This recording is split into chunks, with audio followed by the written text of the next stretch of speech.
Alright, hello everyone. Here is a short video to go over various aspects of your research paper 1. I did some extra work on that and I fleshed out some parts to it. I think it has some legs. You are going to have to do a certain amount of work to find sources, I will say that. I have outlined a whole bunch of things for you to use. I've already gotten a few emails to the effect that, there are no sources for what I want to write about. Well, actually, I happen to know that yes, there are. So, I've looked at a few things. I might be able to supplement them a little bit, but really this is your work to do, not mine. And that's really what we're going to talk about, because the actual shape of the paper and the task is fairly straightforward. Doing the research to find sources is going to be the interesting part, I think. So, let's get into this here. Okay, so let's go to this. Let's make it bigger. So research paper 1, you have till March 27th to do this. I may extend it to the 30th just because. Minimum 1,500 words. Remember, this is a 300 level course, so that's about right. Actually, it should probably even be longer than that. But a minimum of 1,500. You may well find that to do justice to your topic, you may have to do more than 1,500, and that is absolutely fine. Anything from before 1750. Why 1750? Well, we're about to get into the reasons why in the next few weeks. So this is kind of our dividing line between, what we talk about when we say modern warfare and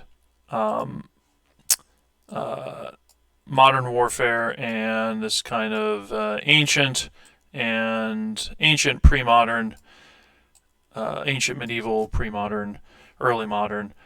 Around 1750, after the War of the Austrian Succession, we're more or less moving into a different area. There are various markers we can use to define that. So anything before 1750.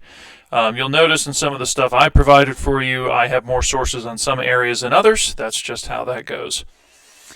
So the general idea here, and this is Wayne Lee's. This is what Wayne Lee had set up for his course. I think this makes a lot of sense. An innovation or major change in the history of war. I think I added a major change. I'd have to check that. Go back and check the original. Because not just innovations, you don't have to just look at technology. But if you're going to say that you're looking at a major change, you have to be very clear about what that major change is. You don't want to just say, well, I'm looking at a major change, and there's Alexander. No, be specific about what Alexander of Macedon does, or rather his dad does. That is actually a major change in war or warfare. And with Alexander of Macedon, some of that stuff the actual significance of Alexander is a bit tricky. It's more than just, well, he killed a lot of people and he conquered a lot of stuff and a lot of land. He took a lot of stuff. You got to express it in more precise terms. So we're talking about the utility of force. What can you accomplish by war? And in that sense, Alexander proves to be quite an inspiration. You could argue it's kind of a dead end. There are upward limits as into the effectiveness of Macedonian military innovations. The armies of the Hellenistic world are not Alexandrian armies, really. I mean, they're much bigger. I think most military historians on this period would probably agree. I mean, there's a lot of tactical innovation. If you read Paul John Stono on the Seleucid armies, for example. But just simply saying, yeah, Alexander, well, he's significant because, he conquered the Persian Empire. Okay, you have to express it more precisely than that.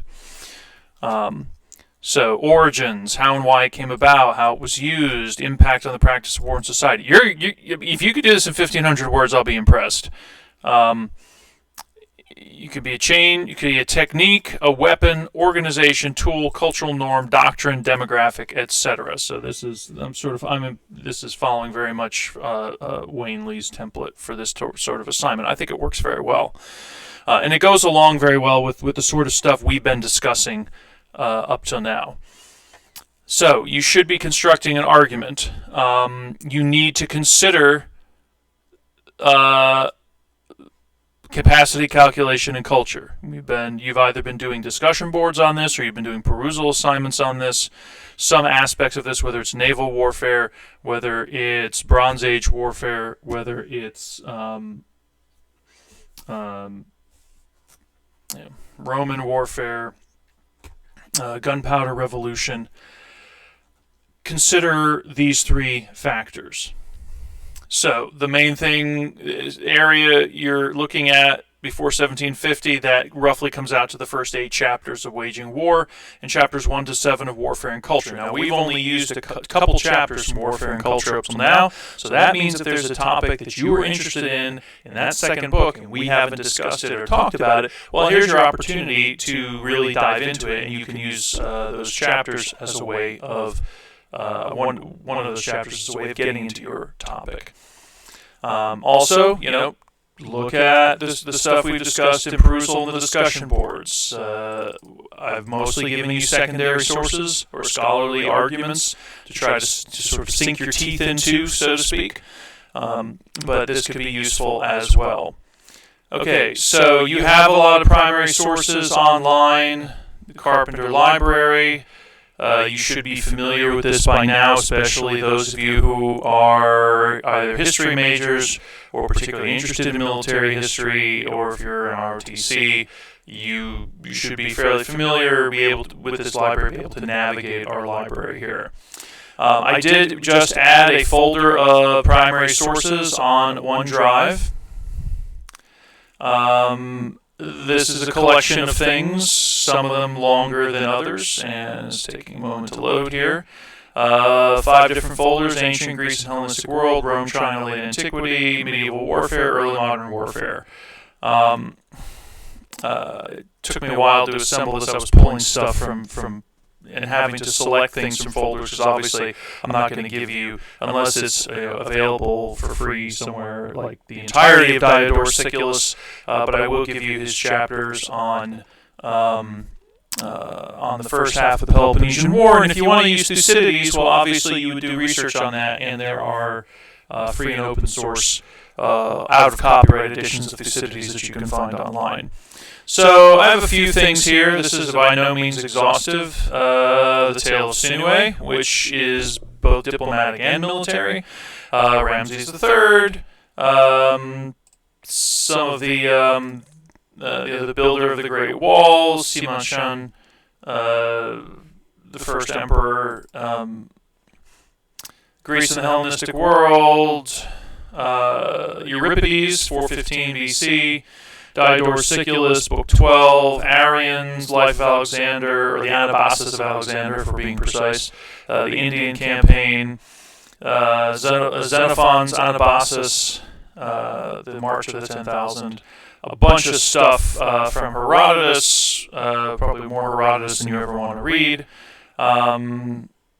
Legend of King Asoka, his early conquests until his conversion, sort of his renunciation of war. Thucydides should be in here, but like I said, you can find good editions of him. Rome. I mean, obviously, this is to supplement other things that you will already be able to find. So, the war against the Yellow Scarves from the records of Han China. Livy on Cannae, Tacitus on Agricola and Germania. Chapter from the Roman Army, a source book, Theophanes Confessor, one of the interesting chronicles of the, well, I would call them the Byzantines. Byzantinists would remind us that they are the Romans. I would say, yeah, probably until Heraclius. And then, I don't have a problem with calling them Byzantines. Some Roman theoretical treatise, Frontinus, is quite important. And then, a collection of other things as well. Don't need to go too much into this because you have De Re Militari sources as well. The Royal Frankish Annals, the Anglo-Saxon Chronicle. This is, Babur, sort of the founder of the Mughal dynasty. Various sources from Jesselyn Bird and Edward Peters' Crusade in Christendom. Uh, Things on the Fourth Crusade, if you're so interested. The Gesta Henrici Quinti on Agincourt. A couple chapters from the Muslim Manual of War. The Chronicles of Enguerrand de Montrelet. And I thought I had another one up here. This is actually good for the later Hundred Years' War stuff. Verneuil, I think Montrelet. Yeah, Montrelet discusses Verneuil quite extensively. 1424. A couple key sources on the Varna Crusades, 1443 to 45. William of Worcester. I happen to have this, and I thought, why not? This is sort of his plea to Edward IV to try to recover England's martial glory, which had been in severe decline for the last few years. Early modern warfare, I didn't put much up here.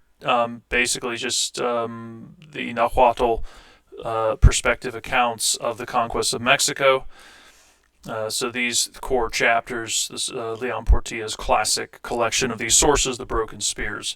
There are some sources on Charles V, but they're difficult to work. And the stuff I really would like are sources in the Battle of Pavia, and you can actually get two different primary source accounts of the Battle of Pavia from the Spanish perspective, but they are currently in archival manuscripts, and although they have been digitized, they are not been transcribed or translated, at least as far as I know.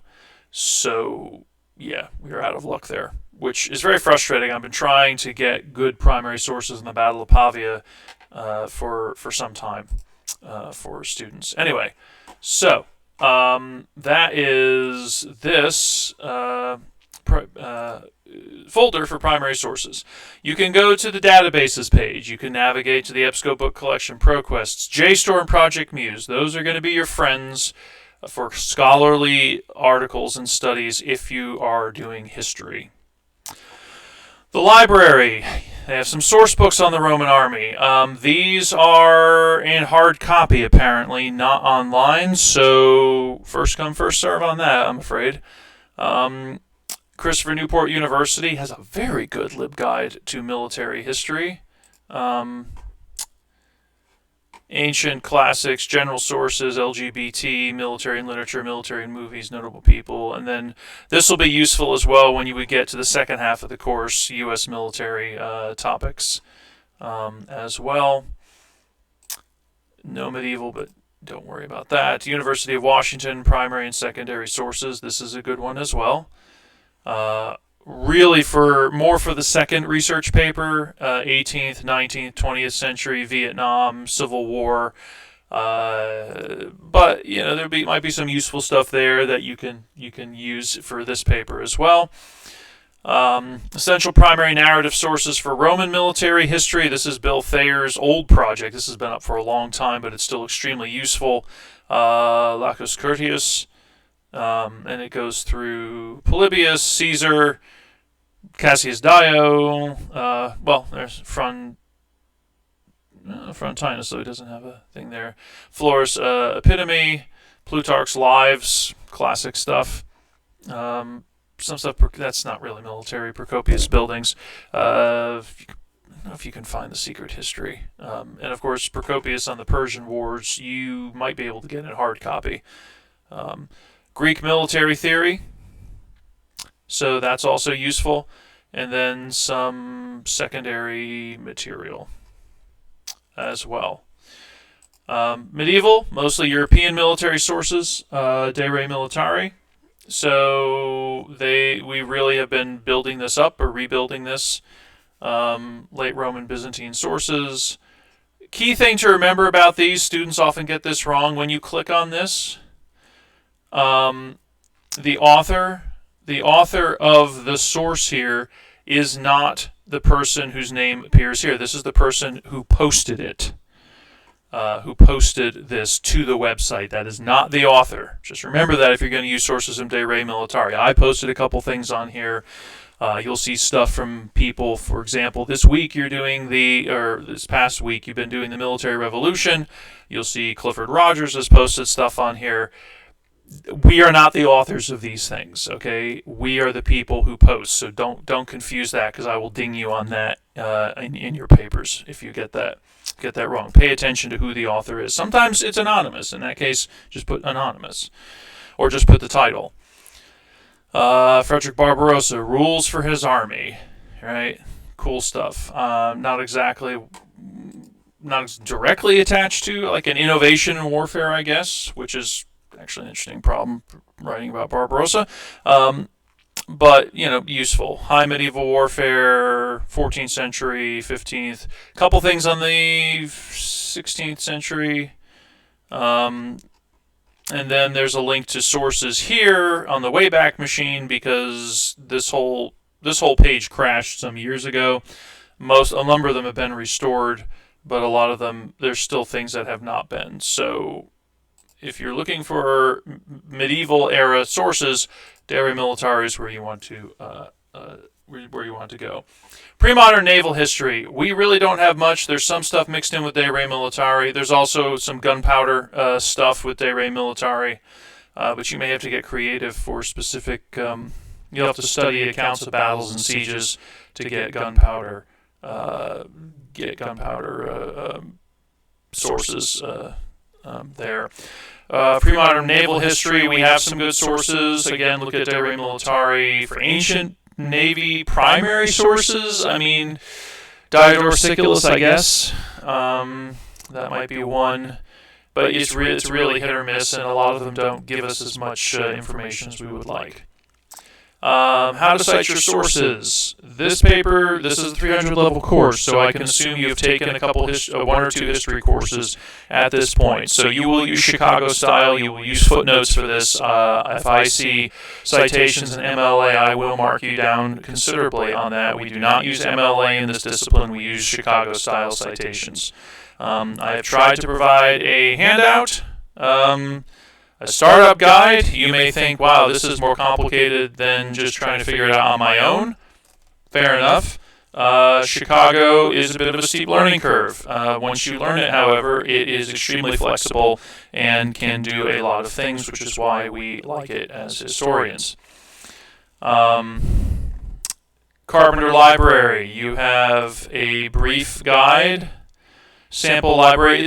Chicago is also referred to as Turabian, because Kate Turabian published the short version of this, which has been used by college students for decades. So this is an example of bibliography. You may refer to it as a work cited in history. It's a bibliography. A link to the Chicago Manual of Style, which may or may not be particularly useful. Depending on what they have locked down. Please wait while we transfer you to the Chicago Manual online. Yeah, quick guide. You probably want to do the quick guide. Notes and bibliography or author date. Yes. So explore this if you do not know what Chicago is. My own home institution has a quite good LibGuide that takes you through a bunch of different examples. I can answer some brief questions about this, but you need to figure a lot of this stuff out for yourself. I'm not I am a walking resource on bibliographic stuff, because as a professional I have to know this, but I'm not going to just answer questions that are already in the resources I've given you. Okay. So there it is. Due on the 24th. I may extend it to the 30th, so try to have it done by the 24th, but take an extra week if you need to. In fact, I will go ahead and adjust that right now. Due date and closing date. Remember, there's not late penalties, but just have it done in that window. Thursday. Let's do it Thursday the 30th. There we go. All right. So there it is. I hope you have a good time with this. Go choose something interesting. Make sure you are, after you assemble your sources. I don't have a solid list, but make sure you have 4 sources, because it could be you just have Diodorus and you go track down an out of copyright version of Thucydides, like maybe on the Perseus project from Tufts University. That's probably the only primary sources you're going to have on a bunch of these things. So I don't have a minimum number of primary sources. You'll know, and trust me, I will know if you've actually done your work on whatever particular topic you write about. So go through Waging War, think about what we've done in discussion boards and on perusal. Jot down some notes, sketch, brainstorm, start compiling things. I like getting the bibliography done first usually because that makes me feel like I've accomplished something, and it also gives you a sense of, okay, here are the sources that I've collected. I'm light on this particular area. I need to go do that. So look up more things. So there it is. I hope you have fun with this. Yep, let me know if you have any questions.